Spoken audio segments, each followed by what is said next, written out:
Guys, ito po yung aking palayan sa Mindanao. Ngayon nag-harvest kami noong January 15.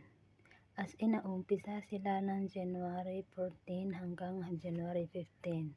So on my birthday, ito po ang aking blessing na isi-share ko sa inyo at binibigay ni God sa akin. Thank you so much God sa lahat ng blessing na binigay mo sa akin for this year, and more blessing and more to come.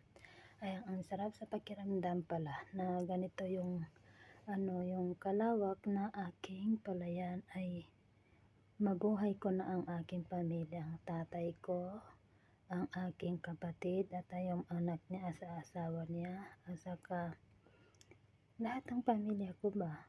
Ayan, ang sarap tingnan. Isang ekstare pa sa yung kapatid ko, pating kangkong, pinakita niya, kangkong chips. Ayan, ang aking palayan is kompleto. May isdaan, may kangkungan, lahat po nandito na po sa aking palayan. Shout out po sa aking kapatid, siya po yung nagbe-video dito. Galing po sa Pilipinas ang aking video. Kaya thank you so much kapatid, and God bless. Ang sasipag at tiyaga mo, ito na yon, ang harvest na time ka na dyan sa Pilipinas. Ayan, salamat sa pag-send mo ng video, and God bless kapatid. Ayan, ang nagtatanim po sa aking lupa is kapatid kong bunso. Marami rin nagsabi sa akin na wag ako magtiwala sa kapatid ko dahil hindi lahat daw ng kapatid ay matino. So ako ay nagtiwala sa kapatid ko dahil kapatid ko siya at siya yung bunso kong kapatid, kundi dahil para ko ring anak yan, kasi ako yung nagpalaki sa kanya.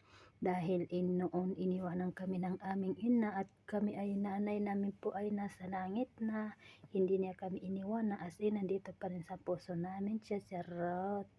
Ayan, charot, pero namimiss din namin siya, at kaya lagi kami may lagi kaming pestahan na kahit hindi pesta, dahil tuwing mamimiss namin ang aming nanay, yun ang ginagawa namin ng kapatid ko. So thank you so much for watching and for supporting my channel, and God bless po.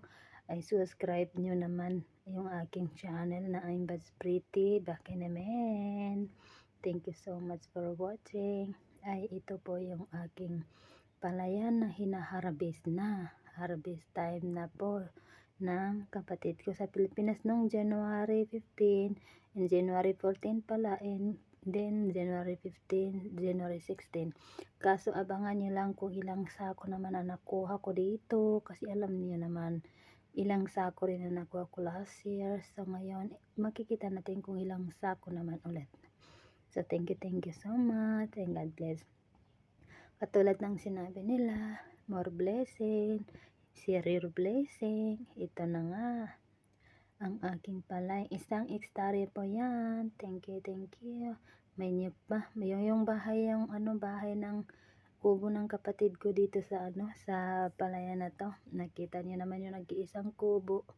Diyan sila sumisilong kapag at saka ngayon ma-harvest na yan, at saka magtatanim naman kami ulit, kasi para sa tingin ko dito sa lupa namin na to is ma-harvest, ang bilis na rin ng pag-aani. So ang bilis ng harvest, ang bilis din ng pagtatanim. So abangan natin mga ilang araw, baka next week mag na kami dito, is magtatanim naman kami ulit para panibago naman. Ayan, nakita niyo, ganito pala yung nung una pag harvest doon sa amin, hindi ganito. Pero ngayon ganito na pala yung mga harvester doon. So kaysa tagal ko na hindi nakauwi ng Pilipinas, ito tayo, Inoriente, Pamor, Charorot. At saka malapit na rin ako uuwi at makakita na rin ako ng mag-harvest ng ganito, Charorot. Ayun, ayan yung kapatid ko, yan yung anak niyang dalawa, tatlong niyang anak na dyan sa loob ng harvester, mga pasawi na mga bata. Ayan yung kapatid kong bunso, yung naghahagis-hagis, di ko alam kung ano hinahagis-hagis niya.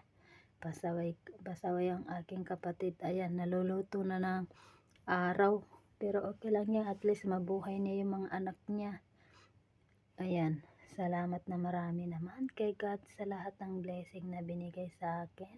At pasensya lang kayo sa boses ng aking boses na boses ng kalabaw. Shout out po sa aking mga kapatid ng kalabaw dyan. Bakit naman? Ayan po, patapos na tayo mag-harvest at bigasan na at ibibenta na natin yan